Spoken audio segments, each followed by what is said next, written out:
ആളുകളേറ്റവും ഒരു കണക്ഷൻ ഉണ്ടാക്കാനുള്ള ഒരു കോമ്പിനേഷനാണ് നമ്മൾ ഈ വീഡിയോയിൽ ഡിസ്കസ് ചെയ്യണത്. ബിസിനസ്സിലായിക്കോട്ടെ, നമ്മുടെ ലൈഫിലായിക്കോട്ടെ, നമ്മൾ സംസാരിക്കുന്ന ആളുകളേറ്റവും ഒരു കണക്ഷൻ ഉണ്ടാക്കുക എന്നുള്ളത് വളരെ ഇമ്പോർട്ടൻ്റ് ആണ്. നമ്മൾ പറയുന്ന കാര്യങ്ങൾ അവർ ശ്രദ്ധിക്കാനും നമ്മളെ കൺസിഡർ ചെയ്യാനും ഈ കണക്ഷൻ ഹെൽപ്പ് ആവും. സെയിൽസിൽ ഇത്തരത്തിൽ നമ്മളൊരു എൻക്വയറിനെ ഫോളോ അപ്പ് ചെയ്യുന്ന സമയത്ത് ഈ രണ്ട് കാര്യങ്ങൾ നമ്മൾ യൂസ് ചെയ്യുക. ഒന്നാമതാണ് പേഴ്സണലൈസേഷൻ. അവരെ പേര് നമ്മൾ മുന്നേ ഡിസ്കസ് ചെയ്ത സമയത്ത് പേര്, അവരുടെ ഏത് സെക്ടറിലാണ് വർക്ക് ചെയ്യണത്, ഇതൊക്കെ നമ്മൾ ട്രാക്ക് ചെയ്തിട്ടുണ്ടാവുമല്ലോ. അപ്പോൾ അത് ഓർത്ത് വെച്ച് നമ്മൾ അത് ബേസ് ചെയ്തിട്ട് അവരെ അഭിസംബോധന ചെയ്യുക. രണ്ടാമത്തത്, എവിടെയാണോ പറഞ്ഞ് നിർത്തിയത് അത് പിന്നീട് റിപ്പീറ്റ് ചെയ്യിപ്പിക്കാത്ത രീതിയിൽ അവിടെ നിന്നും കോൺവെർസേഷൻ സ്റ്റാർട്ട് ചെയ്യുക. ഇപ്പോൾ ഒരു ഉദാഹരണം പറയുകയാണെങ്കിൽ, ഫസ്റ്റ് ടൈം വിളിച്ച സമയത്ത് കസ്റ്റമർ ഇങ്ങനെ പറഞ്ഞു വിചാരിക്കുക, നമ്മളെ ഓഫീസിൽ ഒരു ആനിവേഴ്സറി ഇവൻറ്റ് നടന്നുകൊണ്ടിരിക്കുകയാണ്, അപ്പോൾ അതിൻ്റെ തിരക്കിലാണ്, അതിനുശേഷം ഇന്ന ദിവസം ഈ 15-ാം തീയതി നിങ്ങൾ വിളിച്ചോളൂ എന്ന് പറയാണ്.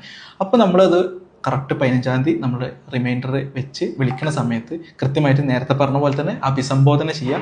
രണ്ടാമത്തത്, ഇവൻ്റ് എങ്ങനെ അടിപൊളിയായോ എന്നൊക്കെ ചോദിച്ചിട്ടൊരു അന്വേഷണത്തിൽ, ഒരു കുശലാന്വേഷണത്തിൽ വേണം നമ്മൾ സ്റ്റാർട്ട് ചെയ്യാൻ. ഈ ഒരൊറ്റ കാര്യം മതി കണക്ഷൻ ബിൽഡ് ചെയ്യാൻ വേണ്ടിയിട്ട്. അങ്ങനെ നമ്മൾ ശീലിച്ച് കഴിഞ്ഞാൽ നമ്മൾ ഫോളോ അപ്പ് ചെയ്യുന്ന ഓരോ കസ്റ്റമറിനോടും നമുക്ക് ആ കണക്ഷൻ ഫീൽ ചെയ്യും. അവർ നമ്മളെ കേൾക്കാൻ തയ്യാറാവും. അതേപോലെ തന്നെ അവർ നമ്മളുടെ സെയിൽസിനെ കൺസിഡർ ചെയ്യും.